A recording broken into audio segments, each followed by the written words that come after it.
মাত্র 15 মিনিটে টেন্স শিখুন। থাম্বনেল দেখে আপনারা বুঝতে পেরেছেন কেমন একটা গাঁজাখড়ি গল্প, তাই না? মাত্র 15 মিনিটে টেন্স শেখা। কিন্তু আপনি একটু মনোযোগ সহকারে বিষয়টা ভালোভাবে উপভোগ করুন। দেখেন ঘটনাটা কতটা সত্য এবং কতটা মিথ্যা। আমরা একটু নিজেদেরকে যাচাই করি। দেখেন, আমরা যে ভার্বের ফর্মগুলো শিখি, একটু ধৈর্য সহকারে এই 15 মিনিট আমার সাথে থাকলেই কিন্তু আপনি বুঝতে পারবেন সত্যি মাত্র 15 মিনিটে টেন্স শেখা যায় কি যায় না। যদি না থাকেন, আপনি থাম্বনেল ওপেন করার সাথে সাথে যদি বন্ধ করে দেন তাহলে তো সম্ভব না। একটু দেখেন, আমি এখানে ভার্বের 5টা ফর্ম নিয়ে আলোচনা করেছি। দেখেন, base form, present form, past form, past participle form এবং প্রেজেন্ট পার্টিসিপল ফর্ম। লক্ষ্য করেন এই বি ভার্বের ক্ষেত্রে আমি লিখেছি বেস ফর্ম হলো be, present form am is are, past form was were, past participle from been, present participle verb bring। ঠিক এইভাবে present base form have, present form have has, তারপরে পর্যায়ক্রমে হ্যাড হ্যাড হ্যাভিং, তারপরে দেখেন base form আছে গো, present form go আর হলো goes, past form went, past participle form gone, present participle form going. Present participle form means একটা ভার্বের base ফর্মের সাথে কিন্তু আইএনজি যোগ হচ্ছে। অনুরূপভাবে দেখেন base form punish, present form হলো পানিশ আর পানিশের দুইটা, কিন্তু প্রেজেন্ট ফর্ম মানেই কমপক্ষে দুইটা থাকতে হবে। Past form punished, past participle form punished এবং পাস্ট প্রেজেন্ট পার্টিসিপল ফর্ম আসতেছে কি আমাদের পানি শেষ। তো আপনি লক্ষ্য করেন আরও কিছু আমাদের মডেল ভার্ব আছে যেগুলো আমরা জানি, যে can, could, shall, should, may, might, will, would, use to, didn't, it, must, এই ধরনের আমাদের কতগুলো মডেল অক্সিলারি ভার্বস আছে। তো আমরা এখন টেন্সের মূল বিষয়গুলো নিয়ে আলোচনা করব। দেখেন এই পাশে পরিষ্কার করে লেখা আছে ফাইনাইট ভার্বস আর হলো non finite verbs. Finite verbs সম্পর্কে আমার এখানে লেখা আছে ফাইনাইট ভার্বসের 5টা টিপস, মাত্রই 5টা টিপস। যদি আপনি ঠিকভাবে বোঝা থাকে, আপনি যদি বুঝতে পারেন তাহলে কিন্তু আপনি ফাইনাইট ভার্বগুলো চিনতে পারবেন। ফাইনাইট ভার্বস হলো ভার্বের প্রেজেন্ট ফর্ম মানে সেটা কিন্তু কি ভার্ব? Finite verb. ভার্বের পাস্ট ফর্ম সেটা finite verb. Be plus be বলতে আমি যার was were be been being এর আটটার যে কোনোটা হইতে পারে, ঠিক আছে। বি এরপরে অন্য একটা ভার্বের সাথে আইএনজি যোগ হইলে এটাও কিন্তু আমাদের finite verb. Have plus PPF verb এটাও ফাইনাইট ভার্ব। মডাল প্লাস ভার্বের বেস ফর্ম এটাও কিন্তু ফাইনাইট ভার্ব। এক্সাম্পল হিসাবে আমি দেখাচ্ছি। দেখেন প্রেজেন্ট ফর্ম, যেমন আমরা গো ভার্বটা যদি হিসাব করি, যদি এটা আমি প্রেজেন্ট ফর্ম হিসাবে এই সিরিজের ভার্বটা লিখি, এটা কিন্তু আমার প্রেজেন্ট ফর্ম, ঠিক আছে। আবার যদি আমরা লিখি পাস্ট ফর্ম তাহলে কি আসতেছে? ওয়েন্ট। তার মানে এই গোটাকে যদি আমরা এই সিরিজের ভার্বগুলো ধরি তাহলে এটা হলো প্রেজেন্ট ভার্ব, এটা পাস্ট ফর্ম, তার মানে এগুলো ফাইনাইট ভার্ব। আর বি প্লাস আইএনজি বলতে আমি এই সিরিজের বা এই সিরিজের কোনো ভার্ব যদি নেই, বি ধরেন আমি এখানে নিলাম এম, তারপরে লিখলাম গোয়িং। দেখেন এই যে এমটা মানে কিন্তু বি, তার মানে যতগুলো বি আছে am is are was were be been being, এই 8টা যে আমাদের বি আছে, এই 8টা বি এর যে কোনো বিটা আপনি কিন্তু এইভাবে চিন্তা করতে পারেন। যেমন আমি এখানে লিখছি এম গোয়িং, এটাই কিন্তু আমার ফাইনাইট ভার্ব। তাই এখানে কিন্তু ফর্মুলাটা দেওয়া হয়েছে বি প্লাস অন্য কোনো ভার্বের সাথে আইএনজি। আর have plus PP of verb, আমি যদি এখানে একটা হ্যাভ ভার্ব নিয়ে আসি, আপনি লক্ষ্য করেন হ্যাভ নিলাম, এবং এই যে আমার অন্য একটা ভার্বের পাস্ট পার্টিসিপল ফর্ম, যেমন গো ভার্বের পাস্ট পার্টিসিপল ফর্ম কি আছে? গন। এইটাও কিন্তু আমার কি ভার্ব? Finite verb. অনুরূপভাবে মডেল প্লাস বেস ফর্ম, ধরেন আমি একটা মডেল ভার্ব নিলাম উইল, তারপরে আমি একটা বেস ফর্ম নিলাম বি, এটাও কিন্তু আমার ফাইনাইট ভার্ব। এই 5টা নিয়মে আমরা এখানে ফাইনাইট ভার্বটাকে দেখাচ্ছি। তো আপনারা একটু ভালোভাবে মনোযোগ দিবেন, একই সাথে খেয়াল করবেন এখান থেকে আমাদের 12টা টেন্সেরই কিন্তু সলিউশন এখানে আছে, যদি আপনি পরিষ্কার বিষয়টা বুঝেন। দেখেন প্রেজেন্ট ফর্ম মানে হলো প্রেজেন্ট ইনডিফিনিট টেন্স, এরপরে যদি আপনি আর না আগান। পাস্ট ফর্ম মানে past indefinite tense, be plus অন্য কোনো ভার্বের সাথে আইএনজি মানে continuous tense, have plus PP of verb মানে perfect tense, modal plus base form মানে ফিউচার ইনডিফিনিট টেন্স। আমরা এই 5টা বিষয় আপনি একটু ভালোভাবে মুখস্থ করে নেবেন। ফাইনাইট ভার্বস সেটা হলো present form, past form, be plus অন্য কোনো ভার্বের সাথে আইএনজি যোগ, have plus PP of verb এবং মডাল প্লাস বেস ফর্ম। এই কটা যদি আপনার মুখস্থ থাকে এবং তারপরে যদি জানা থাকে যে প্রেজেন্ট ফর্ম মানে present indefinite tense, past form মানে past indefinite tense, be plus ভার্বের সাথে আইএনজি যোগ মানে continuous, have plus PP of verb মানে perfect, modal plus base form মানে ফিউচার ইনডিফিনিট টেন্স, এটা যদি আপনার পরিষ্কার থাকে বিষয়গুলো, তাহলে কিন্তু আপনি টেন্স নির্ধারণের ক্ষেত্রে খুব সুন্দর ভূমিকা আসবে। একটু লক্ষ্য করেন, আমি যদি একটু স্বাভাবিকভাবে চিন্তা করি তাহলে আপনি কিন্তু বুঝতে পারবেন। যেমন ধরেন আমি এখানে লিখলাম he has been reading a book for 3 hours, suppose আমি এই বাক্যটা লিখলাম, লেখার পরে আমি আপনাকে যদি বলি এটা কোন টেন্স, দেখেন টেন্স আইডেন্টিফাইয়ের ব্যাপারটা আপনি কিভাবে এখান থেকে টেন্সটা নির্ধারণ করবেন, কিভাবে আইডেন্টিফাই করবেন। দেখেন প্রথমে আপনি এই ভার্বটাকে একটু প্রশ্ন করবেন যে এটা ভার্বের কোন ফর্ম। অফকোর্স এটা কিন্তু ভার্বের, দেখেন হ্যাজটা ভার্বের প্রেজেন্ট ফর্ম।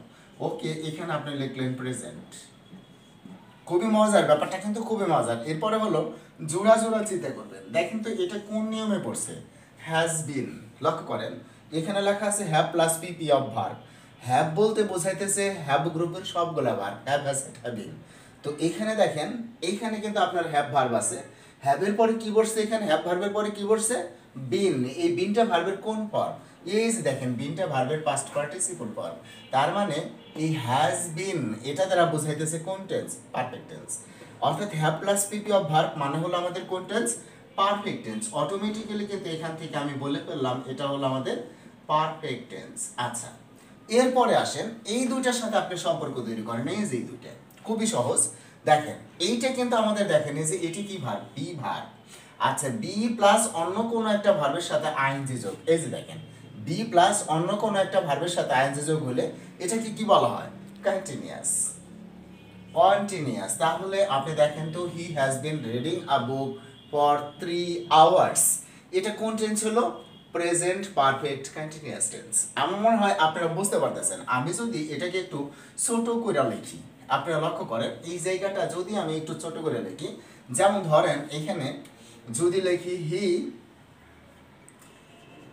হ্যাজ এ বুক, এটুকু আমি লিখলাম হি হ্যাজ এ বুক। আচ্ছা, এখন আপনি একটু খেয়াল করেন এটা কোন টেন্স, আপনি কিন্তু বলতে পারবেন কিভাবে। লক্ষ্য করেন প্রথমে আপনি লক্ষ্য করেন এটা ভার্বের কোন ফর্ম, অবশ্যই দেখেন হ্যাজ, এটা ভার্বের প্রেজেন্ট ফর্ম। এই যে দেখেন প্রেজেন্ট ফর্ম। দেখেন তো এরপরে আর কি কোনো ভার্ব আছে, নাই। যেহেতু আর কোনো ভার্ব নাই তখন এই প্রেজেন্ট পরে এই আইএনটা বসাই দেবেন। আইএন মানে কি, ইনডিফিনিট। সুতরাং এই টেন্সটা কোন টেন্স, প্রেজেন্ট ইনডিফিনিট টেন্স। আচ্ছা, যদি আমি এইভাবে লিখতাম, যে ধরেন হি হ্যাজ রিড, এইটা লিখছি আমি। তো অনুরূপভাবে আগের মতোই আপনি চিন্তা করবেন হ্যাজটা ভার্বের কোন ফর্ম, প্রেজেন্ট ফর্ম। আর যেহেতু এখানে দুইটা ভার্ব হয়ে গেছে, জোড়া ভার্ব আমরা হিসাব করব। Have plus PP of verb কে কি বলা হয়, পারফেক্ট। এই যে দেখেন have plus PP of verb মানে হলো পারফেক্ট। তাহলে এটা কি হয়ে গেল, পারফেক্ট টেন্স। সুতরাং এটার নাম হবে কি, প্রেজেন্ট পারফেক্ট টেন্স। আচ্ছা, যদি আমি এখানে এইটা লিখতাম হি রিডস আ বুক, সে একটি বই পড়ে। আচ্ছা, আপনি খেয়াল করেন তো এখানে যে রিডসটা বসছে এটা ভার্বের কোন ফর্ম। অবশ্যই দেখেন প্রেজেন্ট ফর্মের মধ্যে আমরা বি ভার্ব এবং হ্যাভ ভার্ব ছাড়া অন্য যে কোনো ভার্ব নিয়ে আসলে দেখেন এই প্রেজেন্ট ফর্মের রূপ কিন্তু দুইটা, একটা হলো গো আর একটা হলো গোস।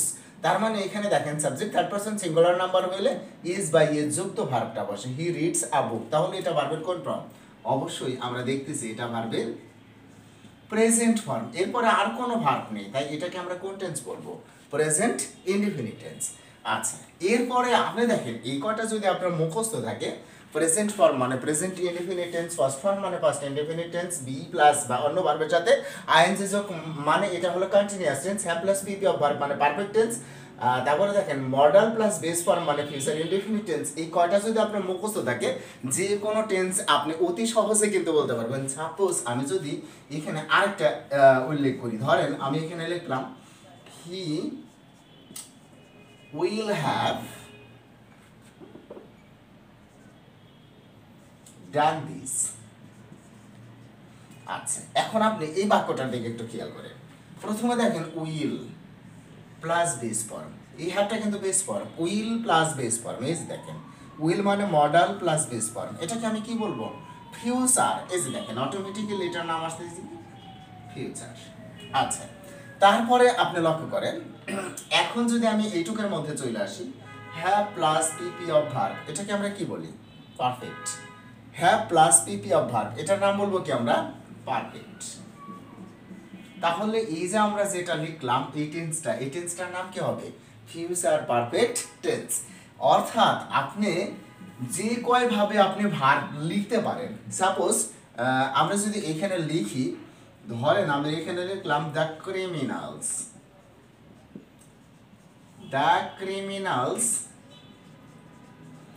ওয়ার বিং, আচ্ছা একটু হয়ে যাইতেছে, আমি আর একটু ক্লিয়ার করে লেখার চেষ্টা করি। ধরেন এখানে লিখলাম the criminals were being punished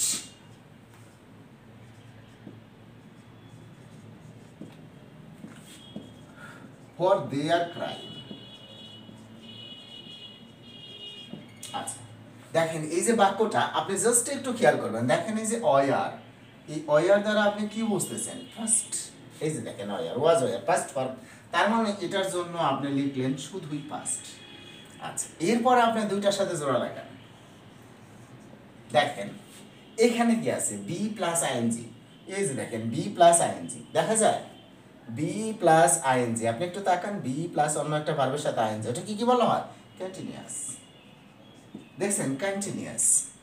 আচ্ছা এরপর আমরা যদি এই জোড়া দেখি, দেখেন এই জোড়া কিন্তু মেলে না, কারণ এই কয়টার মধ্যে কিন্তু এটা নাই। এই কয়টার মধ্যে কি এটা আছে?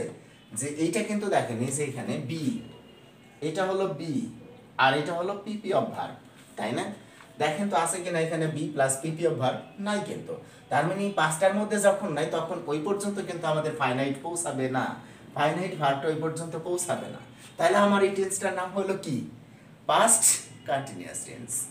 অর্থাৎ টেন্সটাকে আপনি যেভাবেই নিয়ে যান, এখন আপনি বলতে পারেন যে তাইলে স্যার পানিশড এটা কোন ভার্ব? হ্যাঁ of course this is non finite verb. অর্থাৎ ফাইনাইট ভার্বই কিন্তু আসলে ভার্ব, নন ফাইনাইট ভার্ব কিন্তু আসলেই ভার্ব না, ওটা হয় নাউন অথবা অ্যাডজেক্টিভ, কোনো না কোনো কারণে সেটা অন্য নাম ধারণ করে। কিন্তু আপনার ফাইনাইট ভার্ব মূলতই টেন্স, ফাইনাইট ভার্ব মূলতই কিন্তু ভার্ব। যদি আপনি পরিষ্কারভাবে একটু বোঝার চেষ্টা করেন তাহলেই কিন্তু আপনি বুঝতে পারবেন যে এই যে দেখেন অলরেডি আমরা যা করলাম অটোমেটিক্যালি এটা আপনাদের হয়তো উঠানো আছে। আপনি একটু খেয়াল করবেন আমার এক্সাম্পলগুলো আরও বেশি মডিফাই করার জন্য। আমরা যত বড় বাক্যই লিখি, সাপোজ মনে করেন যে আমরা এইভাবে লিখতেছি, ধরেন the people of Bangladesh,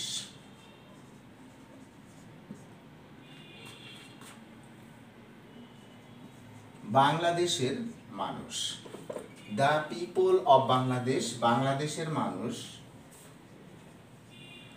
R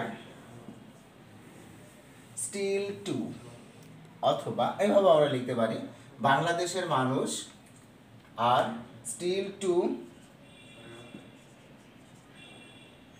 starve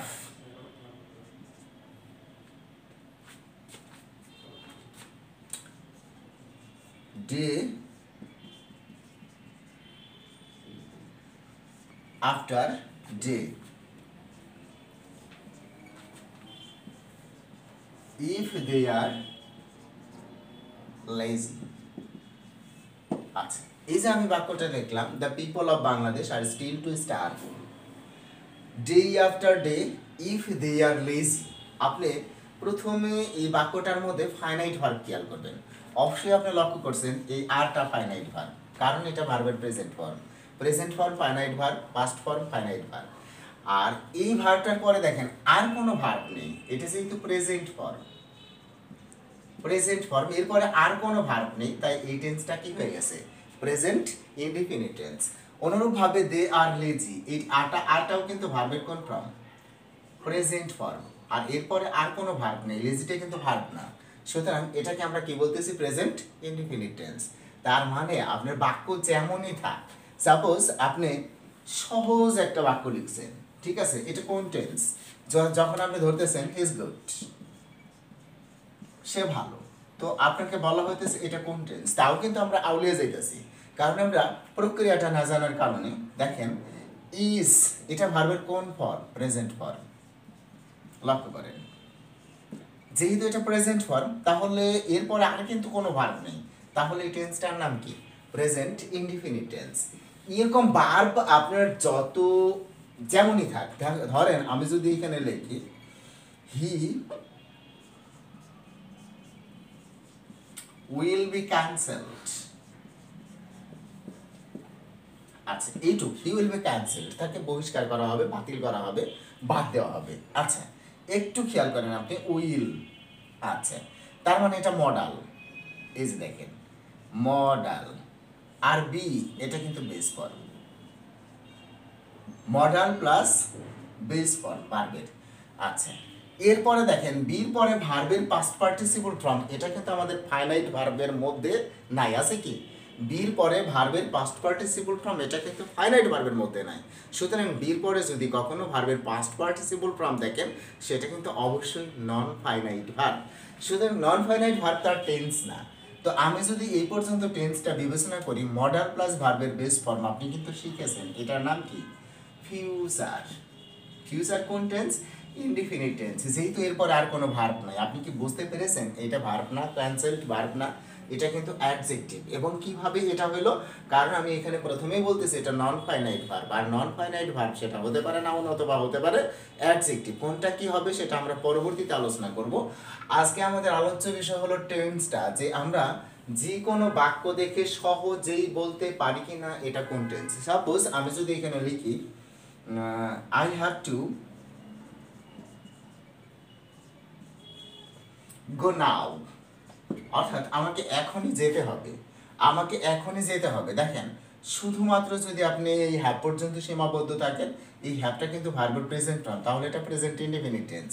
কিন্তু আমরা জানি একটা বিষয়, সেটা হলো যে আমাদের যতগুলো বি ভার্ব আছে প্রেজেন্ট ফর্ম এবং পাস্ট ফর্মের ক্ষেত্রে, বা পাস্ট ফর্মের ক্ষেত্রে যতগুলো বি ভার্ব আছে এবং হ্যাভ ভার্ব আছে, এদের পরে যদি আমরা টু যোগ করি তাহলে এরা মডাল অক্সিলারি ভার্বের রূপ নেয়। তার মানে am to, is to, are to, was to, were to, have to, has to, had to।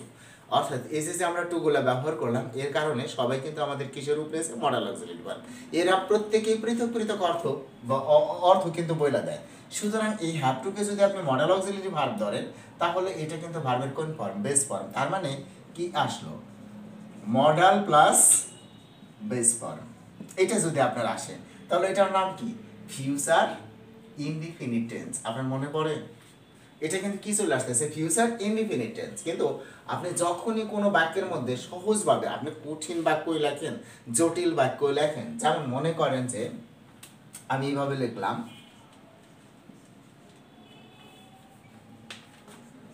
ধরেন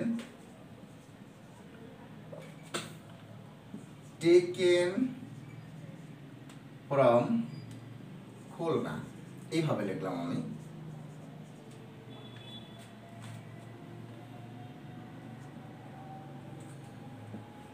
এই অংশটা লিখলাম টেকেন ফ্রম খুলনা। এখন যদি আমি বলি এটা কোন টেন্স, ঠিক আছে, আপনি একটু ভালো করে খেয়াল করেন। টেকেন এটা হলো ভার্বের পাস্ট পার্টিসিপল ফর্ম। এটা কি ফাইনাইটের মধ্যে আছে? ফাইনাইটের মধ্যে কিন্তু আছে। ভার্বের কোন ফর্ম? Present form, past form, be plus অন্য একটা ভার্বের সাথে আইএনজি যোগ, have plus PP of verb আছে, মডেল প্লাস ভার্বের বেস ফর্ম, সরাসরি ভার্বের পাস্ট পার্টিসিপল ফর্ম কি আছে। সুতরাং আপনি এখন ভালো করে টেকেন ফ্রম খুলনা, এটা কোনো টেন্সই নয়। আপনারা কি আমার কথা বুঝতে পারতেছেন? অর্থাৎ মোট কথা হলো, একটা বাক্যের মধ্যে যত জটিলতায় আসুক, যেভাবে আসুক, বাক্যটা যেমনই থাকুক, বা ওই বাক্য থেকে আপনার খুব সহজেই টেন্সটা নির্ধারণ করা কিন্তু সম্ভব। সাপোজ আমরা এখানে লিখলাম many students from govt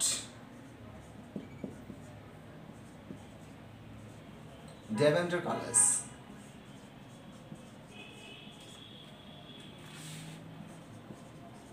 have got A plus this year। আচ্ছা, আমি যদি আপনাকে বলি many students of govt Devendra college, এইটুকু আমি দাগ দিয়ে দিলাম, এইটুকু কোন টেন্স?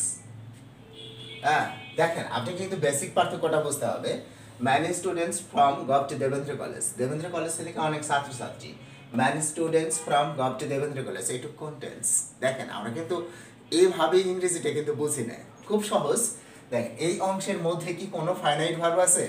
সুতরাং এর মধ্যে কোনো টেন্স নাই, কোনো টেন্স নাই। এখন ধরেন আমি একজনের হাত এখানে এখানে লাগাই দিয়ে একটা হাত উঠে দিলাম, যে ধরেন এইভাবে এইভাবে মনে করেন যে মানুষের হাত না হইলো, ধরেন একটা ছাগলের হাত বানাইলাম আমি, ঠিক আছে, একটা হাত বানাইলাম। এই হাত বানিয়ে বললাম যে এই যে হাতটা বানায় যদি বলি, বলেন তো ওনার নাম কি? হ্যাঁ, তখন আপনি কি বলবেন রহিম, করিম, যদু, মধু, খালেক, মালিক, জরিনে, সকিনে, কুলসুম, নুব্বা, নামবি, আমিরজান, নুবজান, আপনি কি এগুলো বলবেন? বলবেন না, কিন্তু এগুলো এই নামগুলো আসবে না। ঠিক আছে, তার মানে স্বাভাবিকভাবে আপনি দেখেন এইখান থেকে এই পর্যন্ত কিন্তু কোনো টেন্স না। টেন্স কি? ফাইনাইট ভার্বটাই টেন্স। দেখেন আপনি যদি শেষ পর্যন্ত ক্লাসে না থাকেন বোঝা যাবে। তো দেখেন টেন্স কোনটুক, এজ এইটুক। দেখেন কিভাবে, হ্যাভ এটা ভার্বের কোন ফর্ম? Present form. আর এইটা ভার্বের কোন ফর্ম? Past participle form. দেখেন এই যে প্রেজেন্ট ফর্ম আর এই দুইটার মধ্যে যদি আমরা সম্পর্ক তৈরি করি, have plus PP of verb মানে কি? পারফেক্ট। তাহলে আপনার এটা কোন টেন্স হলো? Present perfect tense. এই যে দেখেন উনি কি হয়েছে? টেন্স হয়েছে, যে কারণে আমরা এই পুরাটাকে এখন কি বলতেছি? টেন্স বলতেছি। ওনে যদি টেন্স তৈরি না করতে পারতো তাহলে পুরাটা কিন্তু কখনোই টেন্স হতো না। মূলত কিন্তু টেন্সের গঠনটা এই জায়গা। তাই দেখেন এই পুরা টেন্সটাই এখন কি হয়ে গেছে? Present perfect tense. এখন দেখেন আমাদের নিয়ম কিন্তু প্রথমে আমরা একটা ভার্বকে যাচাই করব, প্রেজেন্ট ফর্ম আছে, তারপরে আমরা এই দুইটা ভার্বকে ফাইনাইট ভার্বের আলোকে যাচাই করব। তখন কিন্তু আমাদের টেন্সটা নির্ধারণ হবে, একটা নামকরণ করা হবে যে আসলে ওইটা কোন টেন্স। তাই দেখেন যে কোনো বাক্য আপনার মনে করেন যে ইংরেজি পত্রিকায় হোক বা যে জায়গায় হোক, যে কোনো বাক্য, সাপোজ মনে করেন আমি এইভাবে একটা জিনিস লিখলাম, being surprised.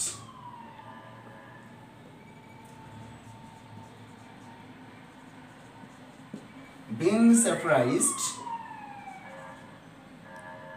to look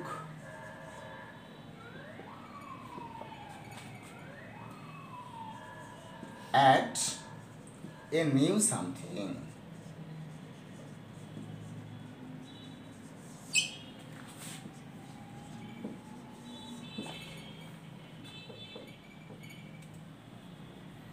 Is a common affair বা কমন ম্যাটার। আচ্ছা, আপনি একটু বাক্যটার দিকে তাকান, being surprise to look at a new something is a common matter. এখন যদি আপনাকে বলা হয় বাক্যটা কোন টেন্স, আওলা যাওয়াটা কিন্তু স্বাভাবিক, কিন্তু আপনি ভালো করে লক্ষ্য করেন এই যে বিং, এটা কিন্তু ভার্ব, কিন্তু এইটা বি ভার্ব, বির পরে কি আছে? ভার্বের পাস্ট পার্টিসিপল ফর্ম। তো বি প্লাস ভার্বের পাস্ট পার্টিসিপল ফর্ম, এটা কি ফাইনাইট ভার্বের মধ্যে আছে? নাই। যেহেতু বি প্লাস ভার্বের পাস্ট পার্টিসিপল ফর্ম ফাইনাইট ভার্বের মধ্যে নাই, তাই এই যে বিং এবং সারপ্রাইজড দুইটি কি verb? Non finite verb. Look, to look, টুর পরে ভার্বের বেস ফর্ম বসে, তো টু প্লাস বেস ফর্ম, এটা কি ফাইনাইট ভার্বের মধ্যে রুলস আছে? তাহলে এটাও কি আমাদের নন ফাইনাইট ভার্ব। এরপরে আছেন at a new something, something তো আর ভার্ব না, তো আপনার ভার্ব কোনটা? ইজ। এই যে দেখেন ইজটা ভার্বের কোন ফর্ম? Present form. এই যে দেখেন প্রেজেন্ট ফর্ম। এই প্রেজেন্ট ফর্মের পরে আর কোনো ভার্ব আছে? নাই। তাই আমরা এখানে কি লিখবো? ইনডিফিনিট। তাই পুরো টেন্সটা কি হয়ে গেল? Present indefinite tense. কি মনে হয় আপনারা কি বুঝতে পেরেছেন? অর্থাৎ এই ভিডিওটা পুশ করে বারবার যদি আপনি ভালোভাবে দেখেন এবং জানার চেষ্টা করেন, বোঝার চেষ্টা করেন, এরপরে যদি আপনার মনের মধ্যে বিভিন্ন ধরনের প্রশ্ন থাকে টেন্স সম্পর্কিত, আপনি কোশ্চেন করবেন। প্রথমে আপনি দেখেন আপনি শিখতেছেন ইংরেজি বাক্যটা কোন টেন্সে আছে, এটা যদি আপনি ধরতে পারেন তাহলে যে কোনো বাংলা বাক্যের ইংরেজি ট্রান্সলেশন করা আপনার জন্য অনেক সহজ হবে। তো আমি আজ আর কথা বাড়াবো না, সকলেই ভালো থাকবেন, সুস্থ থাকবেন, আল্লাহ হাফেজ।